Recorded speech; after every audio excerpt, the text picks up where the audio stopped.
So hello friends, मेरा थोड़ा तबीयत ठीक नहीं था, इस वजह से वीडियो नहीं आ पा रहा था। आज भी वैसे गला तो ख़राब ही है, पर आप लोगों का रिक्वेस्ट जो है ना, तो स्वागत है आपका आपके अपने इस यूट्यूब चैनल में। आज हम देखने वाले हैं एनालिटिकल केमिस्ट्री थर्ड सेमेस्टर का यूनिट 4 स्पेक्ट्रोस्कोपिक टेक्निक। तो स्पेक्ट्रोस्कोपिक टेक्निक कहने से मतलब कहीं ना कहीं आपके जहन में ये बात आती होगी कि ये स्पेक्ट्रा आता होगा, ठीक है, और ऐसी मशीनें होंगी जो स्पेक्ट्रा देंगी। ठीक है जी। तो ये ठीक वही चीज़ है। इसकी थ्योरी में आप क्या क्या लिखोगे वो अब मैं आपको बताता हूँ। इसकी थ्योरी बहुत बड़ी है ना। बहुत सारी चीज़ों को आपको बताना होगा, सब कुछ बताना पड़ेगा, ठीक है। लेकिन इसको शॉर्ट में कैसे लिखोगे आप यहाँ पे सीखने वाले हो। तो इंट्रोडक्शन में क्या लिखोगे आप कि यहाँ पे किसी कंपाउंड है, कोई मॉलिक्यूल है, उसका केमिकल एनालिसिस के लिए यह एक तरह का टेक्निक है, पावरफुल टेक्निक है, जिसमें मॉलिक्यूल के structure, functional group, arrangement, bond का व्यवस्था इत्यादि का स्टडी किया जाता है, ठीक है। पहले समय में क्या था, ये स्पेक्ट्रोस्कोपिक टेक्निक नहीं थी। उस समय केवल केमिकल रिएक्शन के द्वारा मॉलिक्यूल्स का पहचान किया जाता था, कंपाउंड का पहचान किया जाता था। लेकिन आज के समय में क्या हो गया, एडवांस स्पेक्ट्रोस्कोपिक टेक्निक आ गई है। तो कम समय, बहुत ही कम समय और बहुत ही कम लागत में स्पष्ट और सटीक तरीके से ये जो काम है हमारा एनालिसिस का वो हो जाता है, और हमको क्या मिल जाता है, एग्जैक्ट स्ट्रक्चर के बारे में जानकारी मिल जाती है, ठीक है। इतना सही है। अब स्पेक्ट्रोस्कोपिक टेक्निक यहाँ पे मैंने दो तरीके के आपको बताए, एक इलेक्ट्रॉनिक और दूसरा वाइब्रेशनल रोटेशनल, है ना। इलेक्ट्रॉनिक जो है ये विजिबल और यूवी रीजन पे होता है इलेक्ट्रॉनिक ट्रांजिशन के कारण। वाइब्रेशनल क्या है, मॉलिक्यूल का वाइब्रेट करना, उनके बॉन्ड का वाइब्रेट करना। रोटेशन मतलब मॉलिक्यूल का रोटेट करना, ठीक है। ये दोनों जो स्पेक्ट्रोस्कोपिक टेक्निक है वो आईआर रीजन में होता है। तो इसके बारे में थोड़ा सा हम डिटेल हम आगे पढ़ेंगे। उससे पहले कुछ कुछ चीज़ों को जान लेते हैं, जैसे इलेक्ट्रोमैग्नेटिक रेडिएशन, ठीक है।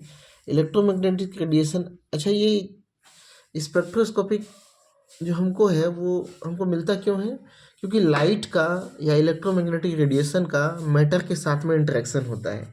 किसी पदार्थ के साथ में जब प्रकाश का इंटरेक्शन होगा तो उसमें कुछ ना कुछ परिवर्तन होंगे। एक निश्चित फ्रिक्वेंसी की, निश्चित एनर्जी की लाइट अगर उसको मिलेगी तो उसमें कुछ ना कुछ इलेक्ट्रॉनिक या वाइब्रेशनल चेंजेस होंगे, ठीक है। तो मैं इसी को यहाँ पे बताने का प्रयास किया हूँ। Interaction between electromagnetic radiation and matter, with matter भी लिख सकते हो। तो ट्रांजिशन क्या होता है, ट्रांजिशन के कारण ही हमको क्या मिलता है, स्पेक्ट्रम मिलता है। ट्रांजिशन होता है ground state to excited state या excited state to ground state. हर मॉलिक्यूल अपने सामान्य अवस्था में ग्राउंड स्टेट में रहता है, मतलब उसकी एक एनर्जी फिक्स होती है। जब उसको एक्स्ट्रा एनर्जी दी जाती है, ठीक है, तो वो ग्राउंड स्टेट से थोड़ा सा एनर्जी लेके हायर एनर्जी स्टेट में चला जाता है, ठीक है। तो यहाँ पे क्या होता है, एनर्जी का एब्जॉर्बेंस होता है, ठीक है। एक स्थिति ऐसी आती है कि वो एक्साइटेड स्टेट से फिर से वो ग्राउंड स्टेट में वापस आ जाता है। तो यहाँ पे क्या होता है, एनर्जी, जो एनर्जी यहाँ पे यूज हुई थी वो एनर्जी यहाँ पे निकलती है, ठीक है। तो ये हो गया आपका ई जी आर ग्राउंड स्टेट, और ये क्या हो गया आपका ई एक्साइटेड स्टेट कर देते हैं, ठीक है। तो ये हो गया। ये सब चीज़ें समझाने आपको सब पता है, ठीक है। ये सब चीज़ें पता है, आपने स्पेक्ट्रोस्कोपी फर्स्ट सेमेस्टर में सब पढ़ लिया है, इलेक्ट्रॉनिक पढ़ लिया है, वाइब्रेशन पढ़ लिया है। तो ज़्यादा मैं डील नहीं करते जा रहा हूँ, छोटा वीडियो बना रहा हूँ इसको, ठीक है। अब देखते हैं इलेक्ट्रोमैग्नेटिक रेडिएशन होता क्या है। इलेक्ट्रोमैग्नेटिक रेडिएशन जो हम यहाँ पे लगा रहे थे वो होता कैसे है, वो होता है इलेक्ट्रिक फील्ड और मैग्नेटिक फील्ड के दोनों, जब दो फील्ड एक साथ जब मूव करते हैं, प्रोपागेट करते हैं, तो उस तरह के रेडिएशन को इलेक्ट्रोमैग्नेटिक रेडिएशन कहते हैं। अब इनके बीच में जो एंगल होता है वो क्या होता है, 90 डिग्री का होता है। इससे मान के चलो ये रेड वाला जो लाइन है उसको हम क्या मान लेते हैं, इसको मान लेते हैं मैग्नेटिक फील्ड, मैग्नेटिक फील्ड। तो ये जो ब्लैक लाइन है, ये जो ब्लैक वेव है ना, इसको हम क्या मान लेंगे, इलेक्ट्रिक फील्ड। इसको हम मान लेते हैं electric, electric magnet, Mg, magnesium मत लिख देना, ठीक है। तो ये मैग्नेटिक फील्ड है और इलेक्ट्रिक फील्ड का दोनों का कॉम्बिनेशन होता है ना। अब हम स्पेक्ट्रम की बात कर लेते हैं। स्पेक्ट्रम क्या होता है? देखो, सबसे कम एनर्जी की जो वेव होती है वो रेडियो वेव होती है। उससे थोड़ी सी ज़्यादा energy microwave, then IR, then visual, UV, x ray and gamma rays. Gamma rays की एनर्जी काफ़ी हाई होती है। ये छोटी मोटी एल्युमिनियम फॉइल को ये क्या कर लेता है? छेद देता है। यहाँ तक कि ये बॉडी को भी, एक्सरे ही क्या करता है? आप तो एक्सरे लेते हो ना, एक्सरे में क्या होता है? मांस पता नहीं चलता है, हड्डी हड्डी बस दिखता है, ठीक है। मतलब बॉडी को भेदने की क्षमता रखता है, ये बॉडी को पार कर जाता है, ठीक है। आपने एक्सरे लिया ही होगा लाइफ में कभी ना कभी, किसी न किसी का देखा ही होगा, ठीक है। UV और विजिबल, ये जो दोनों रीजन होता है, इसको एक साथ हम स्टडी करते हैं, क्योंकि इन दोनों रीजन में ही इलेक्ट्रॉनिक ट्रांजिशन होता है। इलेक्ट्रॉनिक ट्रांजिशन मतलब एक इलेक्ट्रॉन अपने स्टेट को, अपने ग्राउंड स्टेट को छोड़ के एक्साइटेड स्टेट में कूद जाएगा, तो उसको हम इलेक्ट्रॉनिक ट्रांजिशन कहेंगे, ठीक है। तो ये UV और विजिबल रीजन में होता है। इससे कम एनर्जी वाले जो इधर IR वेव्स होते हैं, इनके पास इलेक्ट्रॉनिक ट्रांजिशन करने की क्षमता तो नहीं होती, लेकिन ये क्या करते हैं? ये मॉलिक्यूल में वाइब्रेशन और रोटेशन को अंजाम दे सकते हैं, ठीक है। तो यह एनर्जी डिफरेंस के कारण ये हो रहा है। तो लेमडा जिसका जितना ज़्यादा होगा, लेमडा क्या होता है? लेमडा जो होता है वो ये होता है, ये पीक हुआ, ये डाउन हुआ, ये पीक हुआ, ये डाउन हुआ। तो दो पीक के बीच की दूरी क्या कहलाती है? लेमडा, या फिर दो डाउन के बीच की दूरी लेमडा कहलाती है। तो लेमडा जितना ज़्यादा होगा उतनी एनर्जी कम होगी। अगर इसी एक स्पेक्ट्रम में ऐसे बनाऊँ, एक एक EMR है ना, यहाँ पे देखो ये बहुत काफ़ी घना है, इसका लेमडा काफ़ी छोटा है। तो ये बहुत शार्प है। शार्प है मतलब ये बहुत तेज़ है। तेज़ है मतलब इसमें एनर्जी ज़्यादा होगी, इसमें भेदने की क्षमता ज़्यादा होगी, ठीक है। मतलब इसकी फ्रीक्वेंसी क्या है? ज़्यादा है, इसकी फ्रीक्वेंसी कम है। 1 सेंटीमीटर में अगर हम इसकी वेव की गणना करें तो यह कितना हज़ारों में हो सकती है, और ये क्या होगा? सैकड़ों में हो सकता है, ठीक है। मतलब कम होगा, एनर्जी क्या होगी? कम होगी। यहाँ से आप थोड़ा सा समझ सकते हो। अब ये सारी चीज़ें आपकी पढ़ी पढ़ाई हैं। ये होती है फ्रीक्वेंसी, जिसको हम न्यू से शो करते हैं, ठीक है। Frequency is equal to 1/λ। ये रिलेशन आपको हमेशा जब आप स्पेक्ट्रोस्कोपी पढ़ रहे हो, आपको ये आना ही चाहिए, आपके जहन में होना ही चाहिए। फ्रीक्वेंसी का मान लेमडा के बढ़ने से घटता है, लेमडा घटेगा फ्रीक्वेंसी बढ़ेगा। लेमडा का मान मतलब वेवलेंथ जितना कम होगा, जितना शॉर्टर वेवलेंथ होगा, उतनी ज़्यादा एनर्जी होगी, फ्रीक्वेंसी होगी, ठीक है। फ्रीक्वेंसी ज़्यादा होगी तो फिर एनर्जी भी ज़्यादा होगी। फ्रीक्वेंसी मतलब रिपीटनेस, ठीक है, वेव का रिपीट होना। अब हम देखते हैं स्पेक्ट्रोस्कोपिक टेक्निक जो हम पढ़ रहे थे, इलेक्ट्रॉनिक या UV विजिबल स्पेक्ट्रोस्कोपी। तो स्पेसिफिक ये हम UV विजिबल स्पेक्ट्रोस्कोपी के अंतर्गत ही पढ़ते हैं। ऐसा नहीं है कि यहाँ वाइब्रेशन नहीं हो रहा है, यहाँ हो रहा है, लेकिन चूंकि हमको यहाँ पे UV विजिबल में इलेक्ट्रॉनिक स्पेक्ट्रम के बारे में ही पढ़ना है। जैसे EMR हम डाल दिए किसी मटेरियल पे, तो इसके जो मॉलिक्यूल होंगे वो क्या हो जाएंगे? एक्साइटेड हो जाएंगे, उनके इलेक्ट्रॉन लोअर एनर्जी से हायर एनर्जी में चले जाएंगे। तो इस तरह से हम कंपाउंड कौन कौन सा ले सकते हैं? बायोलॉजिकल, केमिकल हम कंपाउंड ले सकते हैं। बायोलॉजिकल में प्रोटीन, DNA, RNA इत्यादि होता है ना, कार्बोहाइड्रेट, प्रोटीन, DNA, ग्लूकोज और भी, है ना, बहुत सारे कंपाउंड होते हैं। तो इलेक्ट्रॉनिक स्पेक्ट्रा जो होता है वो किसके कारण आता है? इलेक्ट्रॉनिक ट्रांजिशन के कारण आता है। कौन कौन से इलेक्ट्रॉनिक ट्रांजिशन होंगे भाई? सिग्मा टू सिग्मा स्टार, जिसमें कोई पाई बॉन्ड नहीं है। जैसे एल्केन में केवल सिग्मा बॉन्ड है। एल्केन में क्या है? केवल सिग्मा बॉन्ड है। तो यहाँ पे sigma to sigma star transition होगा। ये हाई एनर्जी में होने वाला है ट्रांजिशन है, क्योंकि सिग्मा बॉन्ड काफ़ी मजबूत होता है। उसके बाद आप देखते हैं non bonding to sigma star, इससे थोड़ी कम एनर्जी लगेगी इसको। क्यों? क्योंकि देखो एनर्जी जो होता है, मान के चलो ये क्या है? सिग्मा स्टार है, ये पाई स्टार है, ये नॉन बॉन्डिंग है, ये पाई बॉन्डिंग है, ये sigma, sigma pi non bonding, pi star, sigma star. तो यहाँ सिग्मा टू सिग्मा स्टार में एनर्जी क्या हो रही है? सबसे ज़्यादा लग रही है। Non bonding to sigma star में एनर्जी कम लग रही है थोड़ी सी। इसी टाइप से अगला हम देखते हैं यहाँ पे पाई टू, देखो non bonding to sigma star जिसमें हेटेरो एटम मौजूद हो, जो कि lone pair electron, lone pair electron के पास ही क्या है, नॉन बॉन्डिंग इलेक्ट्रॉन है। लोन पेयर इलेक्ट्रॉन को ही नॉन बॉन्डेड इलेक्ट्रॉन कहा जाता है। ठीक है, अब देखते हैं पाई टू पाई स्टार, पाई से लेकर पाई स्टार। पाई बॉन्ड जिसमें होगा उसी में ना होगा ये, है ना। जिस कंपाउंड में pi bond, double bond, triple bond होगा उसी में क्या होगा, ये पॉसिबल होगा। एल्कीन इसका एग्जाम्पल है। ठीक है, एक और है non bonding to pi star, ये नॉन बॉन्डिंग वाला से लेके पाई स्टार, सबसे कम एनर्जी इसी में लगता है, छोटी सी है। ठीक है, इसमें लोन पेयर वाले ऑक्सीजन, नाइट्रोजन इत्यादि होने चाहिए, और साथ ही साथ में क्या होना चाहिए, डबल बॉन्ड होना चाहिए। डबल बॉन्ड भी रहेगा और उसमें हेटेरोएटम भी मौजूद रहेंगे लोन पेयर वाले, तो वहाँ पे ये जो ट्रांजिशन है वो देखने को मिलता है। तो मतलब इन संक्रमण के बारे में, इन ट्रांजिशन के बारे में जानने के बाद हम बता सकते हैं कि इसमें हेटेरोएटम मौजूद है, कोई लोन पेयर वाला इलेक्ट्रॉन वाला एटम मौजूद है या नहीं। ठीक है, तो ये सारी चीज़ें। क्रोमोफोर ऑक्सोक्रोम, क्रोमो मतलब कलर,